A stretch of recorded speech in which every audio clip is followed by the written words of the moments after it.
एक गांव में रमेश नाम का लड़का रहा करता था। वह बहुत ही आलसी था।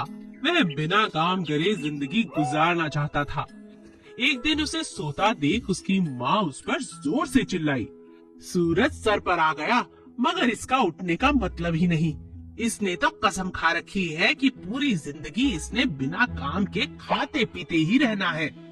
माँ, तुम मुझ पर ऐसे ही चिल्लाती रहती हो। जब समय आएगा तो काम कर लूंगा। तभी वहाँ रमेश का दोस्त सुरेश आ जाता है और रमेश उसके साथ घर के बाहर चला जाता है। दोनों दोस्त एक पेड़ के नीचे बैठ जाते हैं।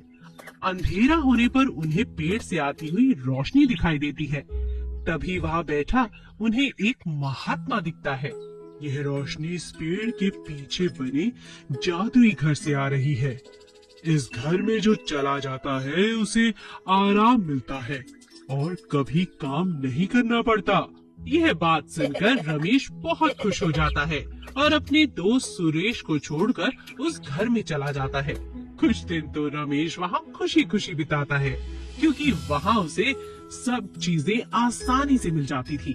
परंतु कुछ ही दिनों के बाद उसे अपनी माँ और दोस्तों की खूब याद सताने लगती है।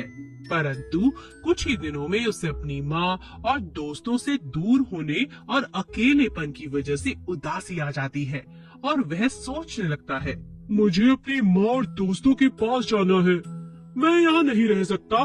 कितने समय से यहाँ हूँ, कुछ करने के लिए भी नहीं है। अब वह काम करना चाहता था। तभी उसे अपनी माँ की आवाज सुनाई देती है, अरे अब उठ भी जा, कितनी देर हो गई है।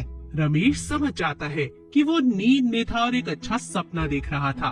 जब रमेश की नींद टूटती है तो उसे पता चलता है कि वो एक सपना देख रहा था, लेकिन उसे इस बात की समझ आ चुकी थी कि बिना परिश्रम के कभी खुशी हासिल नहीं होती।